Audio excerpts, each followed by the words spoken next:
Let's begin our discussion of partnership formation by discussing the different types of partnerships. Now, we have alluded to the different types of partnerships, but up till now we've been mostly assuming that we have what is called a general partnership. And a general partnership, the most important aspect of a general partnership, there are lots of important aspects of it, but the most important aspect is that the partners are not protected with limited liability. The partners are personally liable for the debts of the partnership. Now, there are two other major types of partnerships, the limited liability partnership and the limited partnership. You see, they both have the word limited in their names, which means they both have aspects of limited liability. In each of these types of partnerships, the partners will be protected with some aspects of limited liability. Sometimes they receive full limited liability protection. Sometimes they receive partial limited liability protection. And in the limited partnership, just a quick mention about that, we'll discuss it in a little bit more detail later, but in a limited partnership, only some of the partners benefit from limited liabilities. And we'll discuss that a little bit more later. All right, let's look at general partnerships and let's talk about the formation of general partnerships. Now, general partnerships are sometimes called GPs, right? As opposed to limited partnerships, which are LPs, and limited liability partnerships, which are LLPs. But let's talk about the GP, the general partnership, and how you form it. You do not have to file anything with the Secretary of State. Remember, when we formed the corporation, we needed to incorporate, and we had to file articles of incorporation with the Secretary of State. And when we formed the LLC, we had to file articles of organization with the Secretary of State. When we create a partnership, we do not have to do any of that, right? What do we need? We just need a partnership agreement. We just need two or more people who enter into a partnership agreement, right? And they say, you want to be my partner? Yeah, let's be partners. Let's go into business together.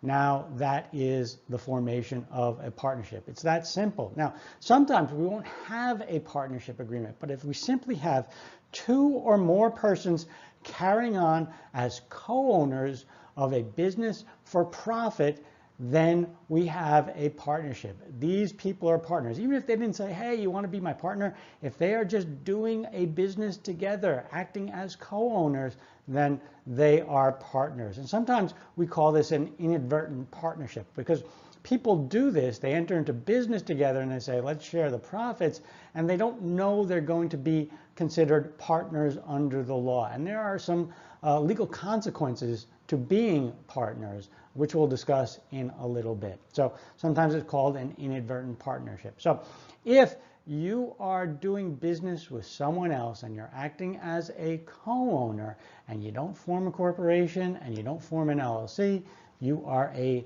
partnership. Let's continue our discussion of the formation of general partnerships by discussing what exactly is a co-owner. Remember, the rule is if two or more persons are carrying on as co-owners of a business for profit, then they are partners.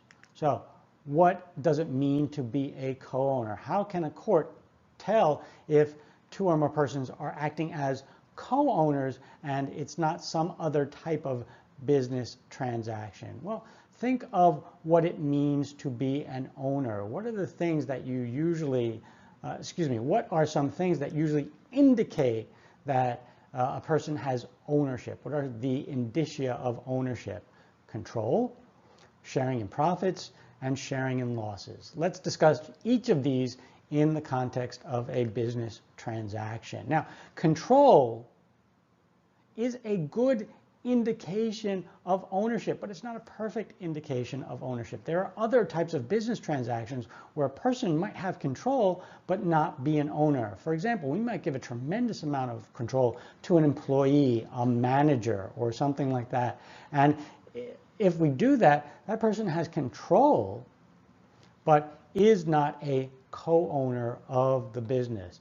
Similarly, we might give a lot of control to a lender. If a lender lends a lot of money to us, a lender might ask for some control. They might ask to veto some transactions. They may ask to pre-approve some transactions, because if we go out of business, we won't be able to pay the lender back. And so the lender might ask for some control over our business. If a lender has control over a business, that person is a lender and not an owner. So while control is a good indicia of ownership, it is not a perfect indicator of ownership.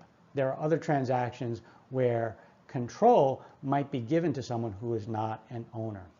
What about a share of a profits? If I share in the profits, am I an owner? Well, once again, sharing in profits is a good indicator of ownership, but it's not a perfect indicator of ownership. We might give an employee a share of the profits, and that employee is not a co-owner. We might give our landlord a share in our profits, right? And in exchange for giving us a lower rent, we'll share profits with you. And in such a case, the landlord, the lessor, is not an owner. What about sharing in revenues? Is that a good indicator of ownership? And the answer is no. Why? Because it's not the residual. Think of what revenues are. Revenues are just the sales amount. So if I sell a good to you for $1,000, my revenue is $1,000. But that's not my profit, right? I have expenses. I had to acquire that good. And so let's say I acquired the good for $500. Now my profit for my sale to you is $500, $1,000 in revenue and $500 in expenses. But I have other expenses. I have electricity, I have employees, etc. So once we calculate all those expenses into the equation, that is my profit, and that is the residual. That is what is coming to me after I've paid off all of my debts. That is the residual. That is a better indicator of ownership, is it not? So if someone shares in the revenue, it's probably not a good indicator that this is an owner. Finally, what about sharing in losses? Well, who else would share in losses but the owner? And the answer is no one. So sharing in losses, if that is the agreement among the parties that they're going to share in the losses, it seems like they are co-owners. Let's discuss the legal consequences of being a partner in a general partnership. And a partner in a general partnership is just often called a general partner. So the most important consequence is that you will not enjoy limited liability. A partner in a general partnership is personally liable for the debts of the business. This liability, a partner liability for the partnership debts, is what we can call guarantor liability. In other words, if I am a creditor to the partnership and I want to recover from the partnership, I have to go after the partnership assets first. If I cannot recover from the partnership, and only then can I recover from the partners. So first, I have to recover from the partnership. If the partnership cannot meet its obligations to me, then I can sue the partners and recover from them. So the partners effectively are acting as guarantors for the partnership debts. Partners share equally in the losses, not based on investment proportion. So once again, like we talked about in the LLC when we talked about voting and sharing of profits, in the partnership, let's say I'm in a partnership and we have 4 partners. My liability for the partnership debts is 1/4 of the debts. The other partners are liable for their percentage. And it doesn't matter what our investment proportions are. Okay? We might change that in the agreement, but unless we change it in our partnership agreement, we are each liable for 1/4 of the partnership debts because there are 4 partners. Now, that agreement is not binding on the creditors of the partnership. It's only binding among us. As far as the other creditors are concerned, I can be liable for the entire debt of the partnership. That's joint and several liability. So imagine I am a partner in a partnership.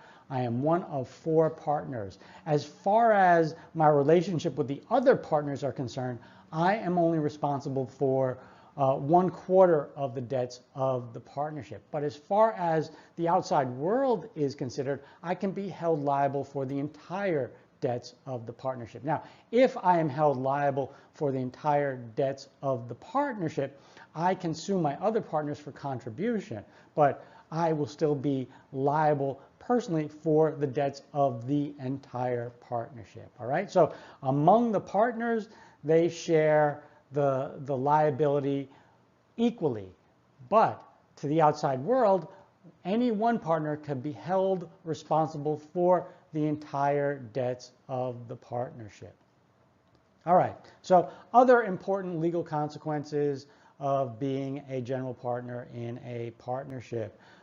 You share in profits and losses equally. You can change that by contract. You can change that by partnership agreement. So once again, if I invest in a partnership and I am a partner, I share equally in the profits regardless of how much I have invested in relation to the other partners. Now, the other partners might say, well, I've invested more than you, so I'm entitled to more of the profits. And if that's the case, we have to change that by partnership agreement because that is not the default rule under the law. Equal rights in management, same thing. Rights to management are not based on investment proportions. We have equal rights to manage the business of the partnership. If the other partners don't like that, I've only made a small investment relative to their investments, and they don't want me to have as much management rights, then we have to change that in the partnership agreement because that's not the default rule. Finally, equal voting rights, 1 vote per partner. If the other partners don't like that, then we have to change it by the partnership agreement because it's not the default rule.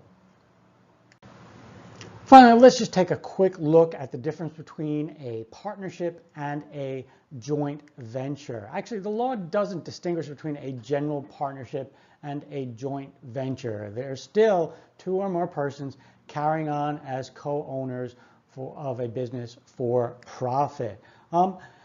Generally, however, the joint venture is for a discrete transaction. So out in practice, when people are talking about forming a joint venture, they're talking about some sort of discrete transaction. So we are getting together and all we are going to do in this business is we are going to buy this apartment building and run this apartment building and collect rents. And that's kind of a joint venture. Once again, the law does not distinguish between the two, but in practice, people use the term joint venture, and usually what they're meaning is that we're going to form some sort of business to engage in a discrete transaction. Now, in practice, most joint ventures are formed as an LLC or a corporation to get the benefit of limited liability, not a partnership.